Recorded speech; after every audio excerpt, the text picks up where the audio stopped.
the entrepreneur's mantra.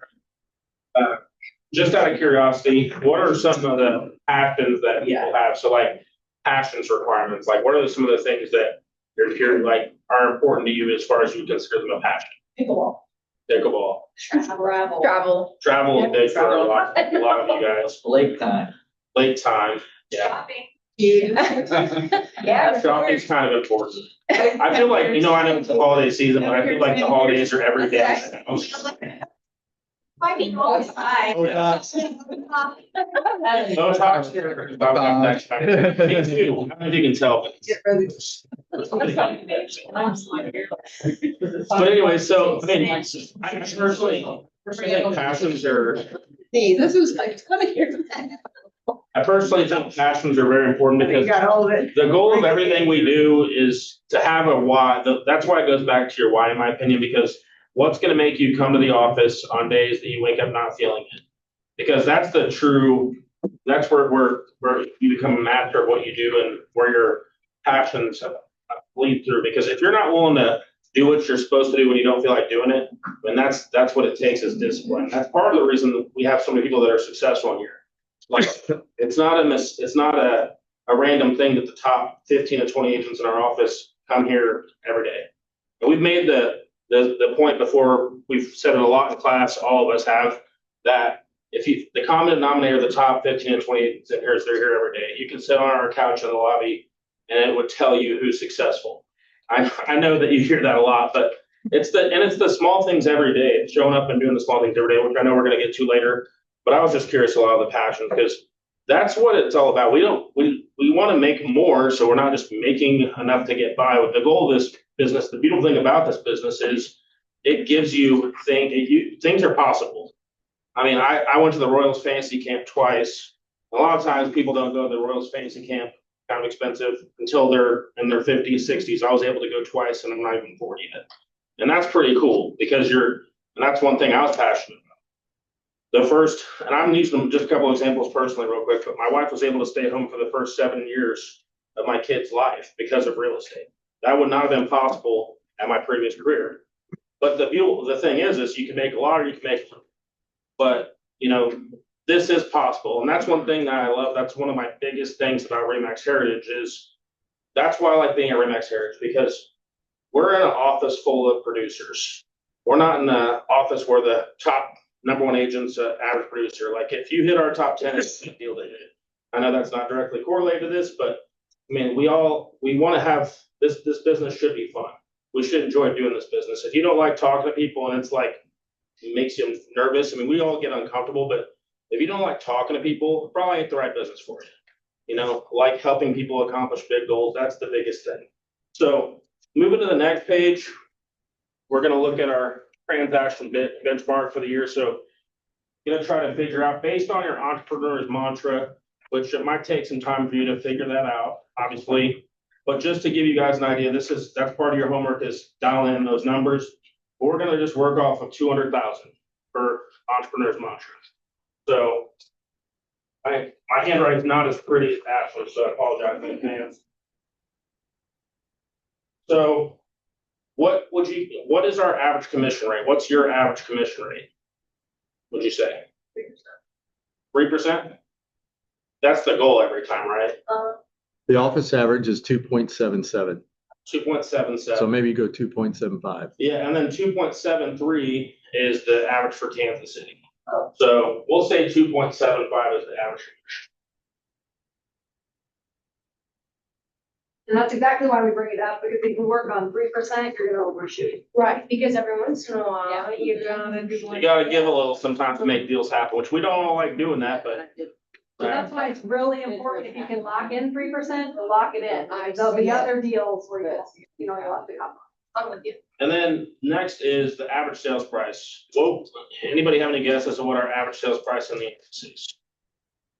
323. Close. 280. 280. You're right. So it's right in the middle. 304,000 is our average in the office. 304. I'll just say 300.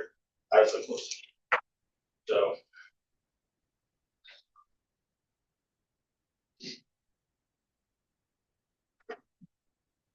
And this will be different for all of us, obviously, but this is where you're going to have to do some homework. You need to go back and look at your numbers from this year and see, okay, number one, how many deals did I close? What was my particular average sales price? Because maybe that's the office's average. But if you're looking and you're doing your homework on your stuff, you need to really dial in because it could be different for other people. Ashley's sister's over here killing it. So her price point might be a hair different than some of us others. Like there's some people who work in luxury. There's some people who close. I mean, we're all different. So do your homework. But the goal is to break down how many transactions you need to hit the entrepreneur's month. So if it's 300,000, what's 2.75 commission at 300,000? I always make the joke with my family and friends that I can do 3% of anything on 8250. 8250.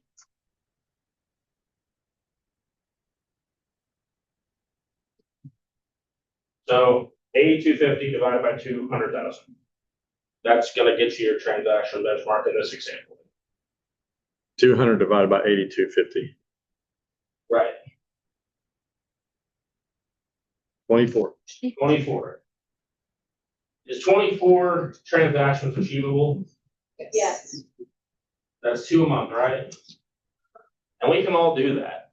I mean, and this is where it's going to get back to our daily activities and getting back to what are we doing every single day. That's the goal of this whole thing, is to set realistic goals, which we based off 200,000. That number is going to be different for a lot of people. But you have to really dial in your entrepreneur's mantra, because if you don't know your numbers, I mean, you have to know your numbers. That's the biggest thing. That's one of the things a lot of people fail at in this business, is they don't track what they actually need. They're just kind of going flying by the seat of their pants for a lot, which that's one thing I would say. Like, I use the Ashley team as examples all the time because their daily calendar is amazing and they stick to it, and it's satisfying just to cross stuff off, even minute things. But they're going into the year and every single week with a game plan. Patrick Mahomes doesn't go into the week without a game plan. I think of it that way. You know me, I'm a sports guy. But I look at them because they can tell you every single day what they need to be doing. And that's constant. That's being serious about this game. And they're here every single day.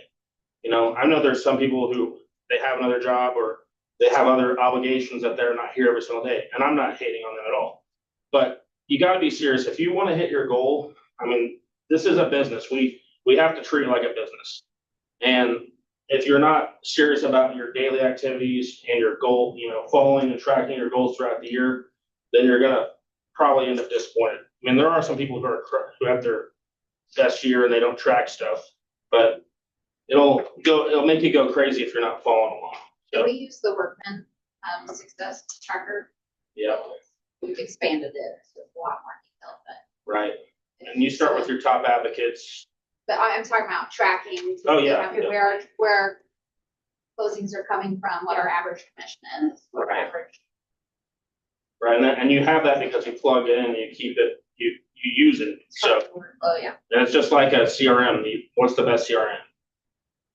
The one you use, exactly. Because there's 75 million CRMs out there, but it's like any tool. It's not going to help you if you're not using it. So, does anybody have any questions about the entrepreneur's mantra or anything about that? No? All right. I want to add a couple things. Great job. Thank you. right. Yeah. A little math Thank you. for us. So, the next step that I challenge is know these real quick. When we did these quick numbers, the Remax split, your team split is not in here. So if you have bigger splits, then you have to add a couple more transactions. Yeah. Keep that in mind. Okay? They won't account for like team expenses for agents either. Right, exactly. So it's like you gotta kind of put some thought into this. Right. Same with like solo, like if you were to cap at a certain point, you still don't have to do like 24 transactions, is that correct? Right. Well, yeah, it depends on your average commission rate and your price point. Okay. Right? But that brings up my next point. The next level of this is every year you're challenging yourself to increase this, increase this, increase this. Because what does that do? Increases your transactions. Okay, well, Less, no, not necessarily. it could lessen your transaction. It's gonna lessen your transactions, maybe. You could do both, that'd be even more, but what does it give you back? Time.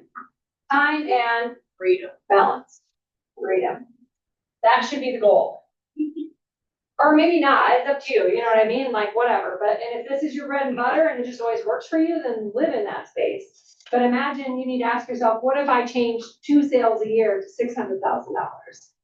Then I added the extra, $10,000 onto my marketing budget, and then what could I do with that? Or then I could hold one extra big event for the year, I always wanted to do a Christmas event or an Easter event, whatever. Get really intimate with this and give yourself a goal. And track this, like be obsessed with this, you guys. Be obsessed with this. Where you're at, what your average commission rate is, how can you do better?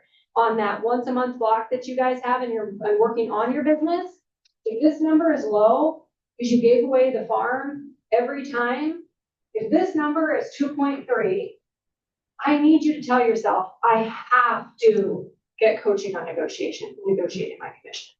Or I have to start farming and marketing a group of people that are gonna pay me more commission. Those are the two things. I either need to do better and negotiate better, or I need to find a completely different group of people, because maybe this is all your family or whatever, who knows, or first time home buyers, whatever excuse you give yourself. Then you need to add on another group of people that can give you the 3%. Right? And then if you did 24 transactions a year, and that's 2 a year is probably not too much of a time suck for us. But let's say we have a lot, let's say we want to buy all those investment properties, so this is 400,000, but that equals 48 transactions a year. That's a lot. Okay? Then you need to ask yourself, how do I maximize this? How do you maximize 48 transactions a year, my people that do a lot of business? Delegate. What type of clients do we look for to help us get to 48? Investors. Yes. Move up, fire, or move up, fire. Sell buys. I want you to ask yourself, whatever your number is, I want you to give yourself a goal of number of sell buys. It's the same clients that double their transactions. And it's usually a higher price point because their buy is going to be higher than theirs. So you should, again, as you can tell, we're lasering in. How many buy sells do I want to have, right? 24 transactions, but I want to find 4 buy sells, that gives me 8. And then you can start to chunk off your list. And also be obsessed. I don't care what it is. If it's a freaking picture with houses on it that you color in, everyone, whatever works for you. If it's a digital list, if it's a Google Doc spreadsheet with the number of lists on it. If your number is 24, be obsessed. Every single day, I want you to look at a line item or houses that you color in with 24 on it. Be obsessed. And then you soon realize, once you've been in this long enough, I only have to find 24 people. 24 families. And if I can find 4 buy sells, you know what I mean? That's doable. That's the blessing in real estate.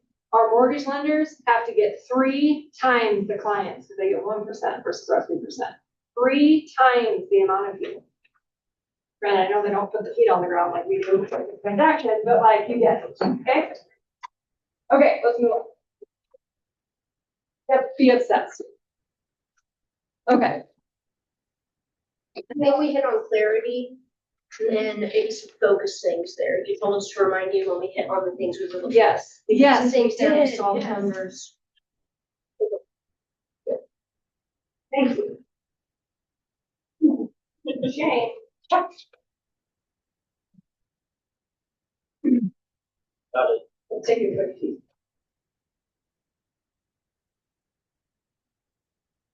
Okay. Oh, structure is what we're gonna end on. We've definitely focused, go deep. We talked about guidance on where you can find the things that you need to do, right? What you already pay for. We're giving you clarity, love it. We are currently collaborating. I think you guys are doing a great job at collaborating. You're giving us lots of different perspectives. I hope you guys continue to do that. It might be a good idea to fill out your business plan and then collaborate with one other person on their business plan. Are you guys feeling like you're getting some new ideas and some fresh perspectives? Yeah. Okay. We just dove into our numbers and I hope it clarified for you guys that you need to take some time on your own numbers. We gave you the generalized numbers that you need to know how to be obsessed. Okay, we did your business costs and we've talked quite a bit about delegation and where you guys will be growing so far, right? Okay. So go to the back, please go to the back of your packet. We have worked for 3 years on developing these 2 pages. When I first came to Remax Heritage and did one of these, I saw pretty quickly that we didn't have enough direction for you guys on what is a pillar and what you should put at the top of this pillar. Okay, well, people were all over the place. And again, we need to laser in, we need to refocus and realize what is actual pillar of income and what's actually marketing towards another pillar, our speed, right? A lot of the people were putting down was actually marketing in the back. So when you choose your pillars, these are your options. I would really encourage you guys to stick to these options. Matt and I put a lot of time and thought into it. Anything you need to do is inside of these options. I'm going to spend a little bit of time today dissuading you from putting social media as a pillar. Unless it is bringing you an entire other basket of eggs that wouldn't normally be in your basket, it's not a pillar. Strangers, if you're actively paying money and finding strangers on social media and putting them into your basket and converting them at a high enough level to be a pillar of income, then you can put it on. Otherwise, what most of us use social media for is to do what? To market our sphere. Build rapport, show we do what we do, to build connection with our sphere. Okay? Because all of our past clients, our audience on social media, that's what we're doing there. And a lot of us aren't spending money, not real money. We're talking about real marketing, not like event top 5 money. But if you are, great, put that down. But then make sure it's on your rotating schedule every week. So next week, we are going to do a sprint on sphere and then one other pillar of your guys' choice. Okay, so we're going to do a deep dive.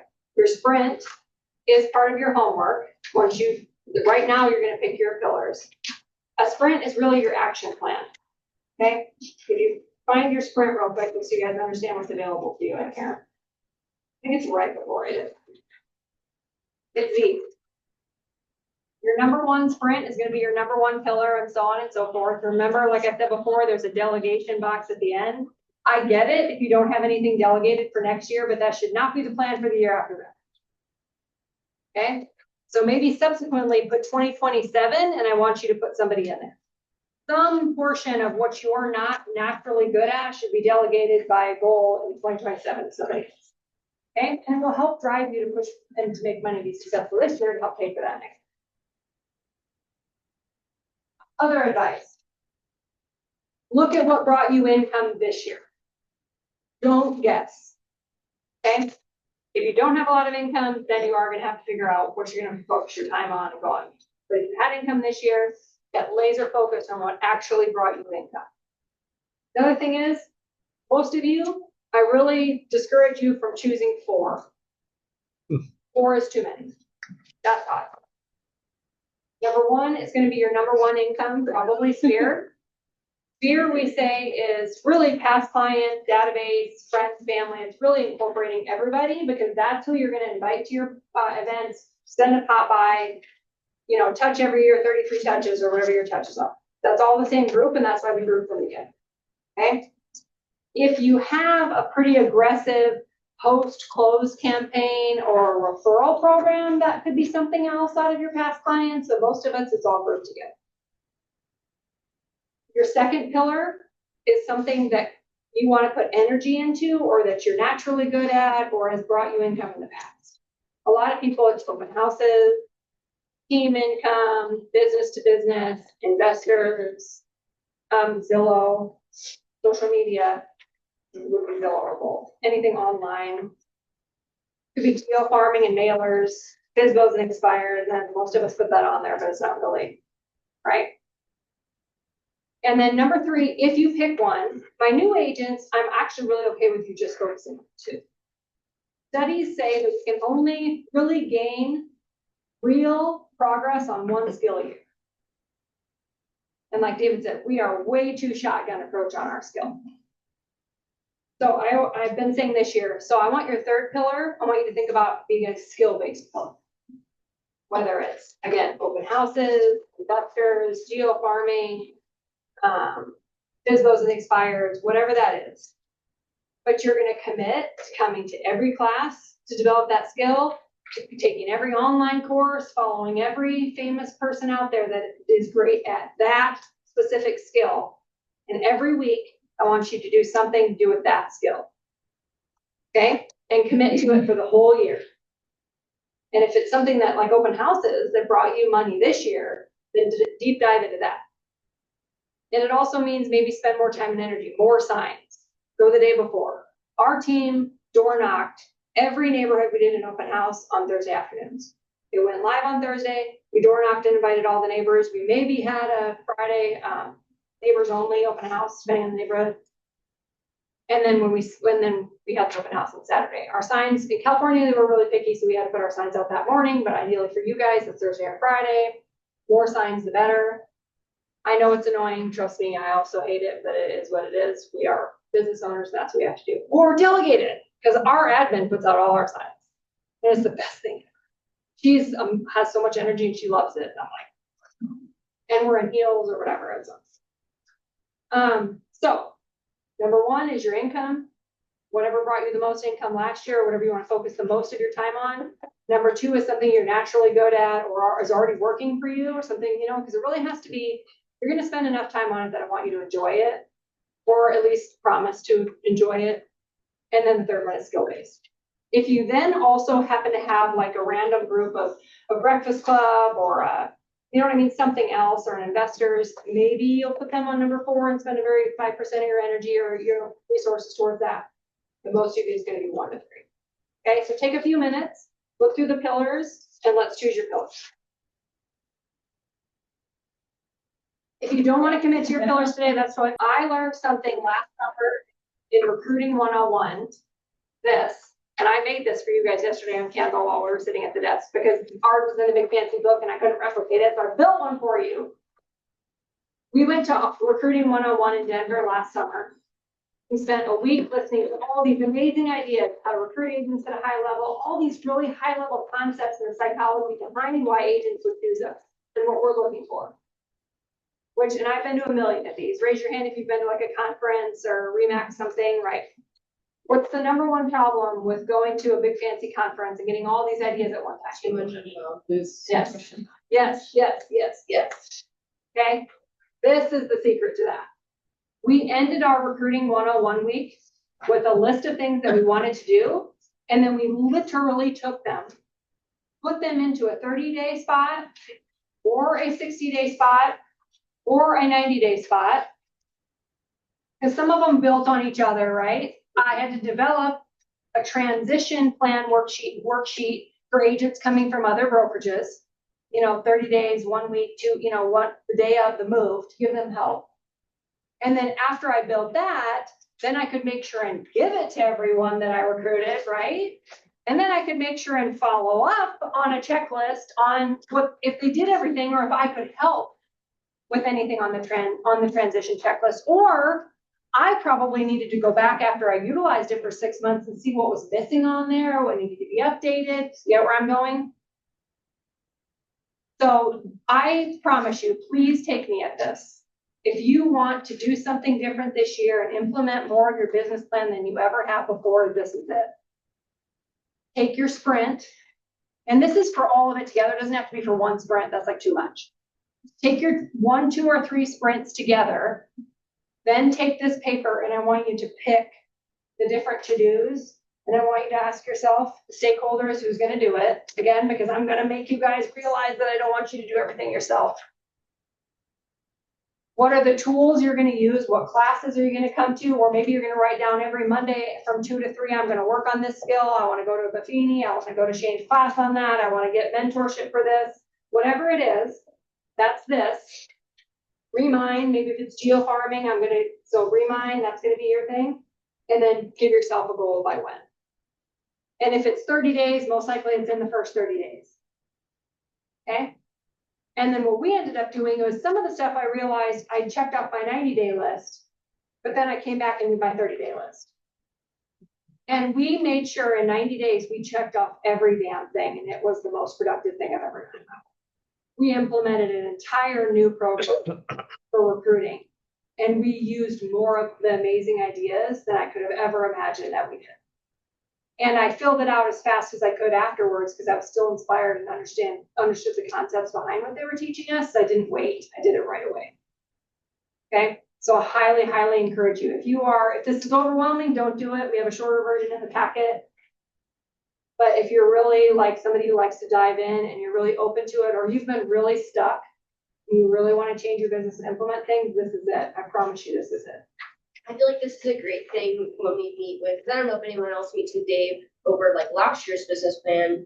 I've been meeting to and have a couple of times this year, but that is kind of something that would be very beneficial for you to either bring or Dave maybe keeps, but just to get like a quick snapshot of, okay, this is where we are, this is what I'm missing, this is what I need to follow up on. And I kind of use Dave as an accountability piece, if you will. So he's like, well, why didn't you get that done? Okay, when are we getting that done? I think an accountability partner and this in coaching, I think is yes, because we had each other and we checked off our list. Yeah, and they thought of stuff that I didn't think of either. Yeah, I think that's great. Maybe we should use this as our coaching tool for the years. I think everybody that's in coaching actually should have one of these. So utilize that, check it off. I promise you it's going to help you make a difference in your business. Okay? Okay, so we got 11:16. Perfect. Any questions on that or the pillars? Fill out your sprints because when we do one together next week, you're gonna get more out of it. Yeah. Okay. So your homework. Let's take a look at this. Mission statement. The reason why I've developed this as a homework page is because it doesn't really work together. You need to be in a space, be creative, you know what I mean, have energy to put into your mission statement. Change it from last year, develop it, work on your mission statement. And we've got some pages in here about it. Okay, it switches to the workman pages. So go through the workman pages, that's the mission statement homework. Everybody laughs at me because every year I say it, I'm gonna say it again, don't pencil whip it. That means don't just put something down, put some real thought into it. Don't just do it to do it. Okay? No one cares but you. But you're your boss and it's all about you and your life. Don't pencil whip it. Go through the financial worksheets, 32, 36 through 38. That's your tracking. This is important. Don't skip it. Know what you spent this year. Know what brought you income and adjust accordingly. Okay. I think it's a good goal by next Wednesday to have your hard numbers just so you don't accidentally not do them. Again, I can't stress enough, compress all of this together. Don't stretch out your business plan because you'll get more out of it if you compress it together. You'll be more focused, you'll be more energized, you'll get it done. That's the financial worksheet, do your pillar sprints and your income breakdown, and then the goal 30-60, 96 months in 1 year. So this is a little different. It says, this is like the shortened version. So there's this that you can fill out. But if you want to get more detailed, you can go straight from your sprint into this. Whatever works for you. Just like the CRM. That CRM is the one that you use. The best business plan is the one that works for your brain. If you're feeling overwhelmed or you want more detail or whatever, then I also encourage you to meet with your mentor or your coach. Go through it. As if it's your first one, I definitely think you should go through your homework pages with your mentor, with whoever. Okay, next week, we are going to do the SWOT pages, which is what she referenced in the beginning. So it's these. You don't have to worry about this until next week. But that's what this is. We're going to watch a really cool inspirational video and we're going to build a worksheet together with some nuggets and takeaways. If you have questions, when you dive into it, bring them to next week so we can answer them together. Because if you have the question, somebody else probably has the question too. Okay? Did we get on everything? Anybody have any questions or last thoughts, or if you have something that feel like you're crushing and you do every year in your business plan, share it with us, please. If they're about to head into their financial worksheets and all the things.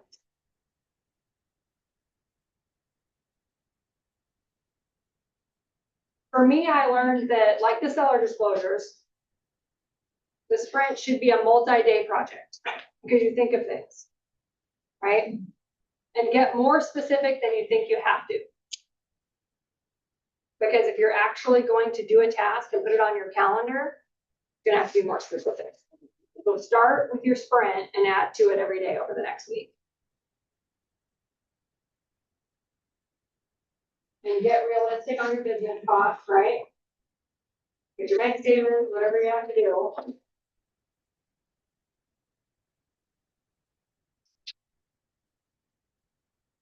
The next level, what I would add for structure, what I'm gonna teach this afternoon is what's called Taskmaster for structure. Then the ultimate ideal stage for this would be then to take this and put it on your calendar. Commit to a time, commit to a repeating time. Well, however you like your time blocking, it's specific or chunks of time or to-do lists. That's what I would suggest here. Okay, going back. Nobody has the best practice they want to share since we got a little time. We have 9 minutes. So our team, we've implemented a weekly schedule that we build out quarterly. Okay. And we take our sprints for the business plan and we've broke that out on each quarter. And of course, it's reviewed by us as team leads. Yeah. Each quarter, but essentially we print that out for the agents every week and make sure they have on there who they're gonna contact, like which one of their SOI they're gonna call or send a card to. And of course, anything that has to do with like open houses, when they're putting a sign out, when they're gonna identify an open house. And I feel like that's a pretty strong thing that's worked well for us this year. Yeah. So It's like that, you have to keep It's- the levels going down so that the things actually happen.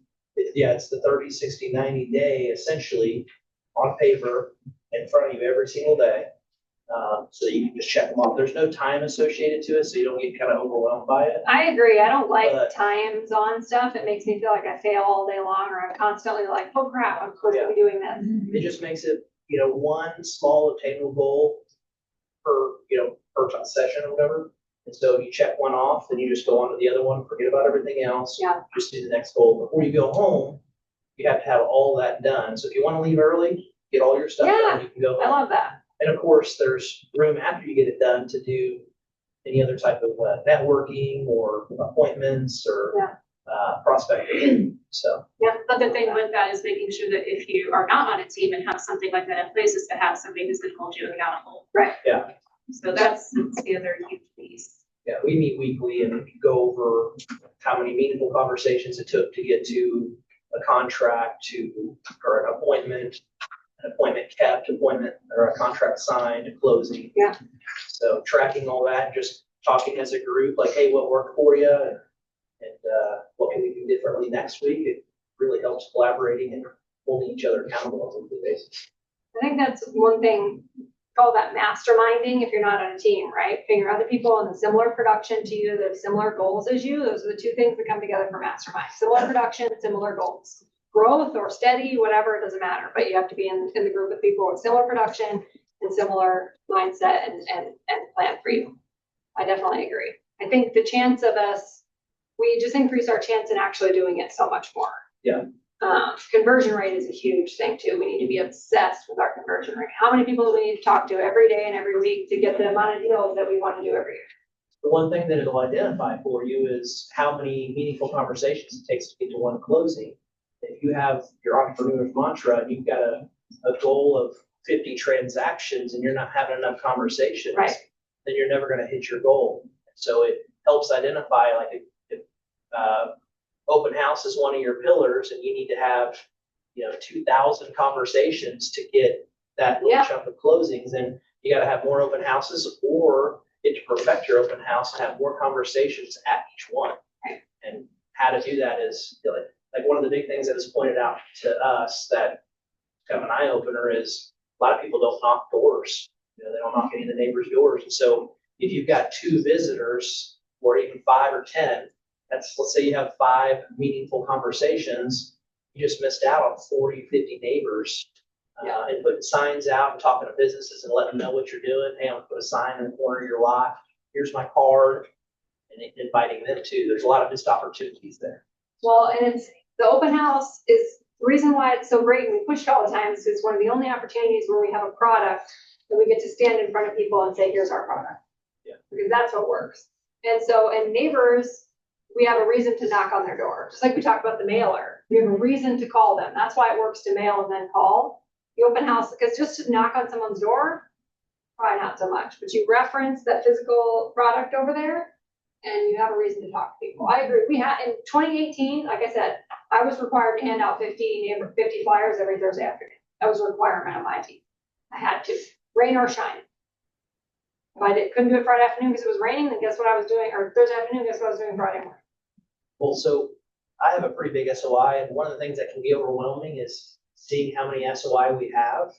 And, even at a 30-day level, if you got all your contacts and cards and your sprints that you got to accomplish, breaking it down on a daily basis for the entire month is so much easier to digest. Yeah. You come in on a Monday and you've got your Monday tasks. You've got all your sprints already built out, but you've only got 15, 20 things to do on your schedule for the day. And that's the only thing you want to focus on. Yeah, It's just Tuesday today. doesn't matter. Just today. Yeah, I love that. I talk about my Panda planner. That's what I dumped down, and I really only teach it to only put down what you want to do for today. Yeah. We load it way too heavy. So historically, open houses has been in the top 3 prospecting things in real estate over Oh, yeah. 100 years. But not just an open house, it's an open house done correct. And if you don't do all the things that Ashley has said with 20 signs, and I used to always tease when I did them, if I didn't lose a sign, I didn't put enough out. Because I could never remember where they all were. So I would lose a pointer every time, but. Mega open house or whatever. Before we wrap up, because I completely agree. I get so sick and tired of new agents complaining to me about open houses, you guys. I'm sorry, I get really sick and tired of it. And the number one thing that I say the most, because I also coach for NAR across the country. The number one thing that I say to people is they're not talking to enough people. I say that over and over again. I don't care what your goal is. I don't care what your problem is. Did you talk to enough people today? No? Do that. Let's try that next week. You still didn't close the deal or you don't have a client? How many people did you talk to? Guess what? You need to talk to more people. I don't even need to ask the people questions anymore. I should just start my coaching online with that. How many people did you talk to? Did you make a contract? It wasn't enough. Let me see your Talk to calendar. you next week. Right. It's literally the problem. It's the number one thing, you guys. The number one thing you should ask yourself. How many people I need to talk to today and did I do that? Well, even if you have the schedule though, and you're going and checking things off, what could happen and often does is people will just check them off to get them done, like a quick call to the Yes. SOI. Yes. They just wanted to say hi, but Right. it's like, it's not a meaningful conversation, That brings up a good point that I thought of earlier that I wasn't going to mention, but I will mention when you said that. You have to ask, did I move the needle forward with this person? That's your goal, not to check off the box. Also, when you do lead generation, it should not be to call 50 people. It should be to have 5 conversations. And when you have 5 conversations, then you be done. Go home, because then guess what? When your phone's ringing, you're going to be wanting them to pick up or not pick up. Not pick up. Yeah, if you're trying to get 50 calls, you're gonna sit there and 3-line dialer, Modra, I've been there. You're gonna hope that they don't pick up so you can check the box. Instead, if you give yourself 5 conversations and you can go home, you hope every single person, the first 5 people pick up the phone, because then you can be done at 5 conversations, reward yourself, go get a cup of coffee. And then if you call your sphere, your goal should be to move the needle forward in your relationship or your referral partnership. And that changes the conversation totally. I'm a big chicken with my sphere. I'm bringing up real estate. I would just have a casual conversation with them for too long. And so I had to get good at that. I've been trying to be a little better at that this year and not speaking on best practices. Just something that I know a lot of people around here already know, but on Fridays, I send out an email on Bold Trail that's just what's going around town this weekend. It is non-real estate related and it's the best open response that I have. It's like the thing that when I do call and have those meaningful conversations, people talk about that. I think I was on vacation over the summer.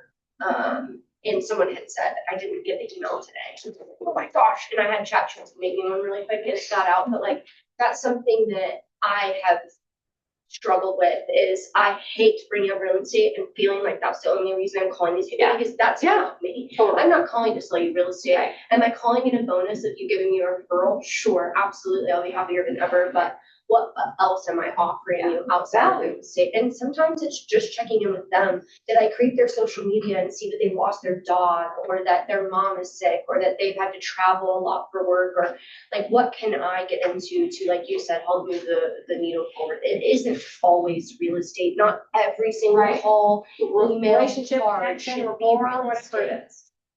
We are people behind what we do for a job. If you're gonna do the events, here's 2 tips. Put it on your blog and share a link to your website instead. Put it on your social media and give a link to your social media instead. Instead of giving it to them in the email.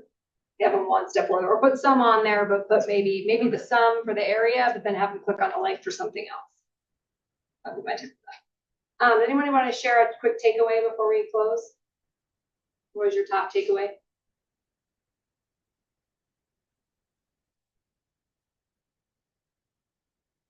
I think that earlier when you were talking, when we mentioned, my indecisiveness, it is on moving on investment properties. I have chatted David's ears off. He's probably like, stop asking me the same thing over and over, but I am always a very decisive person. I know exactly what I want and exactly how I want to do it. And this is one of those that I've added a little more risk involved. And so I am becoming indecisive. So I love that you brought up preparedness and like, maybe I'm not listening to every single thing David's saying. I don't need him to say it to me 3 times. Maybe I need 2 other opinions. Maybe I need to go talk to 2 other people and feel more prepared about how I feel. That helped me today. Like, the number one way you manage risk is information. Yeah. Right? Especially with investment properties, because the more information you have, the better. My takeaway is that sometimes we don't want to do business planning. My takeaway is this is really important, and it's been great for me to hear you teach class because it's been fantastic today. Thank you. I agree. I kind of feel like class. I know everybody else is dealing with it. Yeah. You know, not- Right, we fixed it out. Yeah. These are the things that we covered today are the most important things in that. I feel like it was deep and not like wide over a whole bunch of topics, so I like that. Good, that's the plan. Definitely great evolution. Well, it's taken it's years of getting it to this. This is like 3 different plans It is. This from 3 is the different best of places the into best. one. It's the best of the best. Yeah. And now I'm going to change it again because I already got an idea. Don't do it. Like delete 2 pillars. Right? No. Like work that ugly pillar page. All right, guys, thank you. I hope to see you guys on Wednesday. And we'll. Great act.